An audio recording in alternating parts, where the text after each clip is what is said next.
प्यारे बच्चों, जैसा कि आप जानते हैं कि देश में संपूर्ण लॉकडाउन की स्थिति है और इस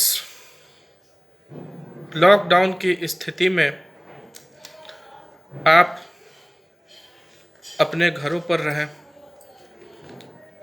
अपने परिवार के साथ रहें और सुरक्षित रहें। आपकी बहुत याद आती है और साथ ही साथ इस बात की भी चिंता होती है कि लॉकडाउन के स्थिति में आपका पढ़ाई काफ़ी प्रभावित हो रहा है। और इसी सोच के साथ आज एक ऑनलाइन वीडियो के माध्यम से मैं आपको आपके पढ़ाई से संबंधित कुछ बताना चाहूँगा। आज कक्षा 10 के राजनीति शास्त्र के पहले अध्याय सत्ता की साझेदारी की चर्चा मैं करूँगा। जैसा कि कक्षा 9 में आप लोगों ने देखा है कि लोकतांत्रिक व्यवस्था में विधायिका, कार्यपालिका और न्यायपालिका के बीच पूरी समझ के साथ सत्ता को विकेंद्रित कर दिया जाता है। आज इस अध्याय में हम दुनिया के 2 देशों, बेल्जियम, एक यूरोपीय देश, और हमारा दक्षिण में पड़ोसी श्रीलंका के बारे में चर्चा करेंगे। सबसे पहली बात, आज यूरोप के एक छोटे से देश बेल्जियम की, जिसकी जनसंख्या 1 करोड़ से भी कम है और यह भारत के हरियाणा राज्य से भी छोटा देश है, लेकिन यहाँ पर जातीय बनावट बहुत जटिल है। देश में 59% लोग डच भाषा बोलने वाले हैं, 40% लोग फ्रांसीसी भाषा बोलने वाले हैं, जबकि देश के 1% नागरिक जर्मन भाषा बोलते हैं। देश के राजधानी ब्रुसेल्स में 80% लोग फ्रांसीसी भाषा बोलने वाले हैं और 20% लोग डच भाषा बोलने वाले हैं। यानी कि कुल मिला जुला कर देखा जाए तो डच भाषी पूरे देश में बहुसंख्यक हैं, लेकिन राजधानी ब्रुसेल्स में अल्पसंख्यक है। राजधानी का मतलब वो जगह जहाँ से पूरे देश के शासन प्रणाली को देखा जाता है, और फ्रांसीसी जो कि पूरे देश में अल्पसंख्यक हैं, यहाँ पर बहुसंख्यक होकर काफ़ी समृद्ध और ताकतवर हो गए हैं। 1950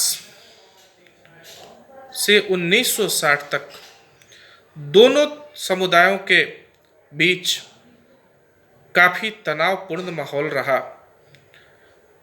और दोनों समुदायों के बीच काफ़ी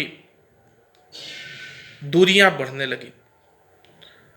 अब दूसरा देश श्रीलंका। श्रीलंका भारत के दक्षिण में स्थित एक छोटा सा देश है जहाँ की कुल आबादी 2 करोड़ है। जनवरी 1948 को श्रीलंका आज़ाद हुआ और यहाँ पर 74% जनसंख्या सिंहलियों की है, जो कि बौद्ध धर्म मानते हैं, और 18% जनसंख्या तमिलों की है, जो कि भारतीय तमिल और श्रीलंकाई तमिल मूल के लोग हैं। बाकी जनसंख्या ईसाई और मुस्लिम समुदाय के लोगों की है। जब देश 1948 में आज़ाद हुआ, तब सिंघली नेताओं ने अपनी बहुसंख्या के बल पर शासन पर प्रभुत्व जमाया और 1950 में कानून लाकर सिंघली को एकमात्र राजभाषा घोषित कर दिया। सरकारी नौकरी और विश्वविद्यालयों में सिंघलियों को प्राथमिकता दी जाने लगी और श्रीलंका में तमिलों के आवाज़ों को और उनके हकों को मिटाया जाने लगा। फलस्वरूप श्रीलंका में गृह युद्ध शुरू हो गया। तमिलों ने लिट्टे नामक एक समूह को बनाया ताकि वो सरकार से संघर्ष कर सके और अपने अधिकारों को पा सके।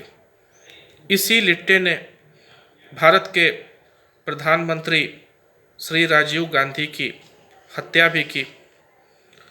आज भी श्रीलंका में तमिलों की स्थिति ठीक नहीं है और उनका संघर्ष जारी है, लेकिन बेल्जियम ने 1970 से 1993 के बीच अपने संविधान में 4 बार संशोधन करके और एक सत्ता में साझेदारी करते हुए एक ऐसा मॉडल बनाया जो कि काफ़ी सफल रहा और बेल्जियम में अब हालात बिल्कुल स्थिर है।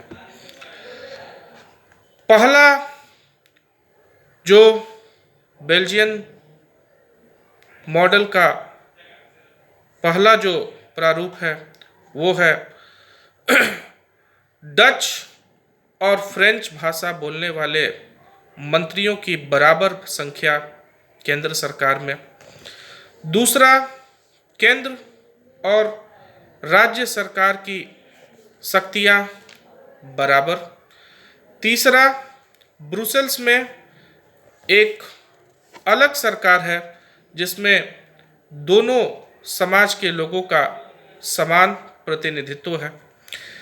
चौथा, केंद्र और राज्य सरकार के अलावा सामुदायिक सरकार है जिसे फ्रेंच, डच और जर्मन देश के अलग अलग हिस्सों में जो जहाँ रहते हैं चुनते हैं, जो संस्कृति, शिक्षा और भाषा पर फैसला लेती है।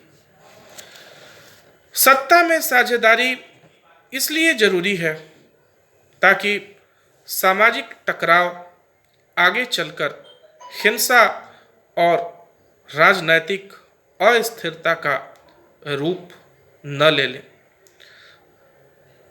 सत्ता के साझेदारी के बहुत सारे रूप मौजूद हैं, जिसमें सरकार के विभिन्न अंग जैसे कि विधायिका, कार्यपालिका और न्यायपालिका है।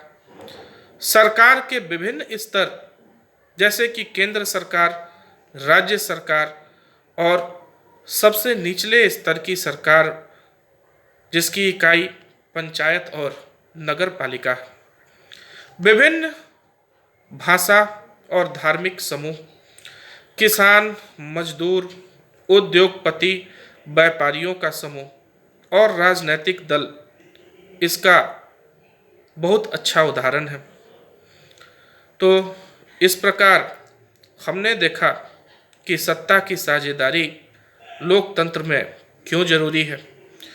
उम्मीद करता हूँ कि इस अध्याय को समझने में ये वीडियो आपके लिए बहुत कुछ बताता है। अब आप प्यारे बच्चों इस अध्याय के प्रश्न और उत्तर बनाने का कोशिश अपने घर पर करें और स्वस्थ रहें, सुरक्षित रहें। धन्यवाद।